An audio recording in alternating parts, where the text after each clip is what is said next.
Okay, so I want you to just picture something for a second. Go ahead and reach into your pocket or maybe look at your desk and just imagine your business card. You've got your name on it, obviously, but then right under that, there's that line, the title. Senior Vice President, Accountant, Founder, Project Manager. It's usually the first thing we say about ourselves right after, hello, it's our shorthand for this is where I fit. Exactly. But here's the uncomfortable question I want to start us off with today. Does that title actually describe you? Or is it, I don't know, is it more like a cage? If we just took that line of text away tomorrow, would you even know who you are? Or are you so wrapped up in the what that you've totally lost the who? It's a heavy opener. I mean, we're talking about the difference between a professional label and a personal identity, and I think most people don't realize they're two very different things until they lose the label. To really get into this, we are doing a deep dive on a source that I have to admit is a bit of a curveball for us. We're analyzing a transcript of a speech by T.D. Jakes. It's called Watch This Every Day. Now, for anyone who doesn't know, Jakes is a bishop, a massive figure in the religious world. He is, and I know what some listeners might be thinking, are we doing a sermon today? Right. And I want to be super clear about that right from the top. We are not. The whole mission of this deep dive is to put the theology to one side. We're not here for the preaching. We are here for the business logic. Because when you really strip away the pulpit and the choir, Jakes is operating as a CEO, a filmmaker, an author, I mean, a huge community builder. And that is exactly why this source is so interesting. You've got a speaker who has, arguably reached the absolute pinnacle of one specific field religion, but who completely refuses to stay in that box. This speech is basically a masterclass on brand architecture, on strategy, on psychology. He calls it building a multidimensional life. So let's jump into that first big idea, which goes right back to that business card. Jakes drops a line early on that really sets the stakes. He says, when people give you titles, they imprison you. It's a violent metaphor, isn't it? A prison. It is. And it feels so counterintuitive. I mean, we spend our entire careers trying to get the title. We want the promotion. We want the word chief in front of our name. So why does he see that as a trap? Well, because a title is a definition. And by its very nature, a definition has boundaries. It tells you what you are, but it also, implicitly tells you what you're not. If you accept the title accountant, you subconsciously accept the walls of that box. You start to think, well, accountants don't write screenplays, or accountants don't launch fashion brands. Jakes is arguing that the second you internalize that title, you internalize all the limitations that society attaches to it. So it's a psychological ceiling. You hit the top of the title and you stop climbing. Exactly. And he uses himself as the main case study here. He says, I am called to preach. I love what I do. But he's very clear that if he had accepted preacher as his entire identity, he never would have walked into a boardroom at Sony Pictures to produce a movie. Speaking of movies, we have to touch on a specific claim he makes. He says that by breaking out of his box, he's done almost $500 billion worth of films at the box office. Now, I saw that number and I thought, okay, that seems astronomical. It's definitely astronomical. And look, if we were auditing the books, that number is probably rhetorical hyperbole. No. Or maybe he's talking about the total value of all the sectors he's partnered with. But I think if you get hung up on the exact number, you kind of miss the point of the story. Which is the scale of the ambition. Right. Whether it's 500 million or 500 billion, the point is that a preacher isn't supposed to be in that room in the first place. He's saying, I'm a preacher, but I'm also a man. Yeah. He wanted to build an entrepreneurial ecosystem for his kids. He has this really powerful line where he says he didn't want his kids to have to fake being me to be successful. That really hit me. Fake being me. Yeah. If his identity is just the bishop, then his children have to somehow fit into that shadow to feel relevant. By breaking out and becoming multidimensional, he creates space for them to be themselves. He's breaking the ceiling for the next generation. So, if we're not our titles, what are we? I mean, we need some way to introduce ourselves at a party. We can't just say, I'm a mystery. Well, Jakes offers a different way to measure it. He says you're defined by your internal engine. He asks the audience, what keeps you up at night? What makes you leap out of bed in the morning? I love that. It's not what do you do from 9 to 5. It's what disrupts your sleep. It's all about energy. He suggests that if your day job exhausts you, but your side project, your hustle, energizes you, then that side project is actually closer to your real identity, even if it doesn't pay the mortgage yet. He calls it the difference between your occupation and your incubation. One is what you do, the other is who you're becoming. Okay, so step one is breaking out of the box. We find our passion. But let's be real. Passion alone does not pay the bills. I know so many people with incredible passion who are completely broke.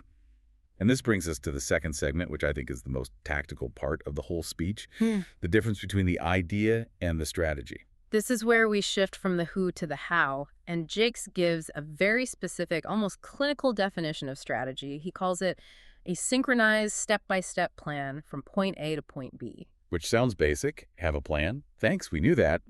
But he applies it to failure in a way that I think could save a lot of people from quitting way too soon. It's the diagnostic part that's so brilliant. He says, if you've been doing something for 5 years and it isn't working, stop. Right, which sounds like give up. No, and that's the key distinction. He says, don't give up the idea, give up the strategy. I think we see this all the time. Startup fails, and the founder just thinks, well, I guess nobody wanted this product. They throw the baby out with the bathwater. Precisely. Jakes is saying, no, the idea might be gold, but your roadmap was broken. Maybe you're trying to sell a product through direct mail in a TikTok world. The product is fine, the vehicle is just obsolete. He really emphasizes that strategy has to be fluid. It has to change. He's telling you to stop being emotional about the method and start being clinical about the results. And when we talk about results, he boils the entire value proposition of business down to one single truth. He says, it doesn't matter if you're an astronaut or a plumber. It's all about solving problems. That's the quote. People will go get answers. They are not looking for problems. He tells this amazing story about his father to ground this idea. This is back in the 60s. His dad didn't have a degree, didn't have capital. He had, and I'm quoting here, a mop and a bucket. Talk about a humble start. Wow. But he ended up with 52 employees. Because he wasn't selling floor cleaning. He was selling a solution to someone's problem. Jakes makes this great connection where he says, the astronaut still needs the plumber. If the toilet breaks on the space station, your PhD in astrophysics doesn't matter one bit. You need someone who can fix the pipes. It just flattens the whole hierarchy, doesn't it? The title of astronaut sounds way more impressive at a dinner party, but the utility of the plumber is just as critical. And that's the big takeaway. Stop looking for a fancy title and start looking for a problem you can fix. If you are the answer to someone's problem, you have a business. If you're just a title looking for admiration, you're eventually going to starve. But there's a catch there. How do you know which problem is yours to fix? I mean, there are a million problems in the world. This is where the speech pivots a bit into psychology. He uses a word that's very religious, the anointing. But he defines it in a way that I think any psychologist would completely recognize. He says, the anointing you respect is the anointing you receive. Okay, let's translate that for the secular business listener. What is he actually saying there? He's talking about resonance. Think about who you idolize. Maybe it's a specific tech CEO, or a musician, or just a great public speaker.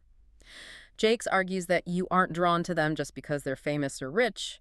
You're drawn to them because they're acting out a potential that is currently dormant inside of you. So it's like a mirror. Exactly. It's data about yourself. If you are obsessed with great storytelling, it's because there's a storyteller inside you trying to get out. If you're obsessed with architecture, it's because you have that spatial intelligence. He believes we respect the things we are capable of becoming.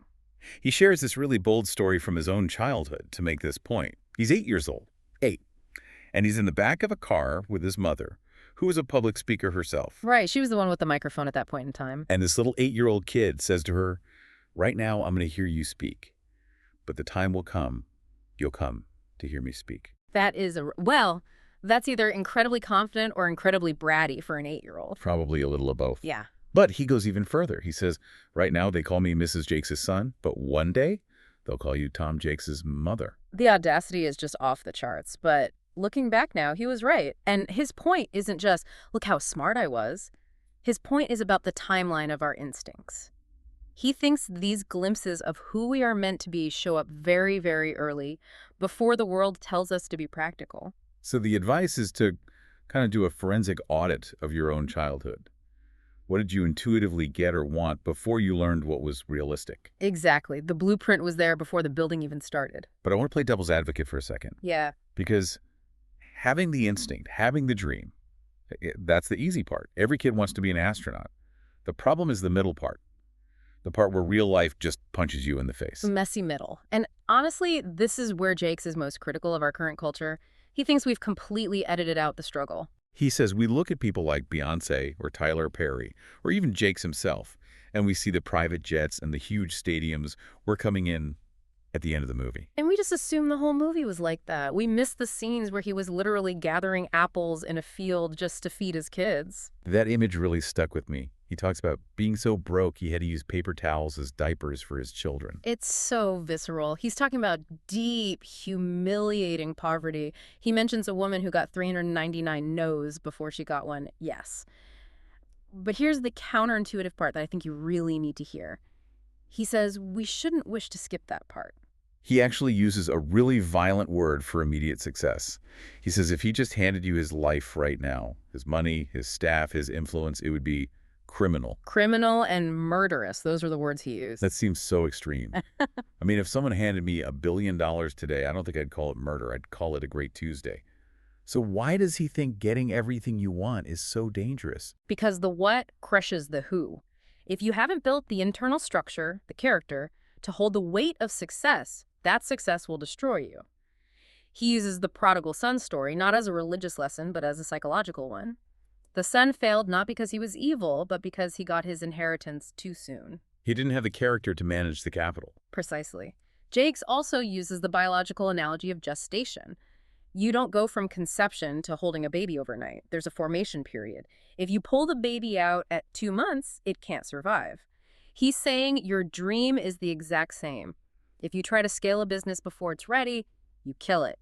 If you become a CEO before you've learned discipline, you crash the company. He has this definition of wisdom that I literally want to print out and frame. He says, wisdom is made out of the stupid things you did before you got it. It completely reframes failure. You're not just screwing up, you are manufacturing wisdom. If you skip the stupid phase, you skip the wisdom. And without the wisdom, you can't sustain the success. So, respect the gestation period. Don't rush the process. Now, I want to get to the final piece of this puzzle. We've talked identity, strategy, struggle. Now we have to talk about people, because you can't do $500 billion at the box office by yourself. Relationships and team building. Yeah, this is where Jakes puts his CEO hat back on. And he takes a bit of a swipe at millennials, and by extension, Gen Z here. And usually when I hear boomers talk about millennials, I kind of roll my eyes. But he makes a really specific point about technology versus touch. Yeah, it's not just kids these days. It's an analysis of interface. He argues that growing up with technology trains your brain for predictability. You click a link, the page opens, you swipe left, the image moves. It's binary. It's logic-based. If I do X, then Y happens. But humans are not binary. Not at all. Humans are messy, emotional, unpredictable. He says people respond in unpredictable ways. So if you've been trained by screens, you panic when a person doesn't react like an algorithm. He's emphasizing that real deal-making, real leadership relies on reading tone, body language, inflection, things you just can't get from a text message. So his advice is to get your head out of the screen and learn to read a room. He actually says he is always interviewing. Always. At the bus stop, at lunch. He's scanning people. But he's not just looking for smart people. He's got a very specific framework. Compete versus complete. I found this so interesting. Can you break this down? Because it goes against how most of us naturally make friends. Well, naturally, we like people who are like us. If I'm a writer, I want to hang out with other writers. We speak the same language. It's comfortable, Jake says. That's a trap. Why? Because if you're exactly the same, you are competing. Even if you're friends, there's a subtle measurement happening. Oh, he got that contract. I didn't. He talks about the half compliments. You know the ones. Oh, wow, good for you, I guess. We've all heard that tone, that little passive-aggressive congratulations. That is the sound of redundancy. Jake says you need people who complete you, people who are in a totally different lane. The lawyer needs the doctor. The creative needs the accountant. They should fit together like puzzle pieces, not like bumper cars. And this leads to his golden rule of hiring, which is hire your weaknesses, not your strengths. This is so hard for leaders to do because it takes humility. Yeah. You have to admit, I am bad at this. If you're a visionary who is terrible with details, do not hire another visionary. You need someone who loves spreadsheets and hates chaos. And he points out a huge risk if you violate this rule. If you hire your strength, if you hire a younger, hungrier version of you, what happens? They study you, they learn your moves, and eventually they replace you. He's very blunt about it. He says they are just waiting for you to get sick so they can take your spot. It's cynical, but in the corporate world, It's often true. It's strategic self-preservation. By hiring your weaknesses, you build a team where everyone is essential. The visionary needs the integrator needs the visionary. It creates interdependency, which is the strongest glue for any team. So let's just zoom out and look at the blueprint Jakes has laid out here. It's actually a really rigorous system for building a life. It is. It starts with identity. Break out of the title prison. You are not your business card. Then strategy. Be fluid. If the plan fails, change the plan, not the dream. Solve a problem. Don't just hunt for status. Then psychology. Trust those early instincts. That 8-year-old inside you knows more than you think. And the reality check. Embrace the no's. The struggle isn't an obstacle to your success. It's the manufacturing process for your character. And finally, team. Hire people who fill your gaps, not people who mirror your own ego. It's a roadmap for integration. Integrating the spiritual with the practical, the dream with the grind. And realizing that there is no such thing as a self-made success. You're made by your struggles, and you are sustained by the people who complete you. I want to leave you, the listener, with a final thought. Going back to that idea of criminal success, it's something to really chew on. It's maybe the most haunting part of the whole speech for me. I want you to imagine this. If a genie appeared right now and gave you everything on your vision board, the CEO title, the millions in the bank, the global fame, if you got it all today, without doing another hour of work, honestly, ask yourself, would you have the internal structure to keep it? Or would the sheer weight of it all just crush you? Would you be the prodigal son? That's a tough question. But if the answer is I'm not sure, then maybe the struggle you're in right now isn't a punishment. Maybe it's just preparation. Respect the gestation. Thanks for diving in with us. We'll see you next time.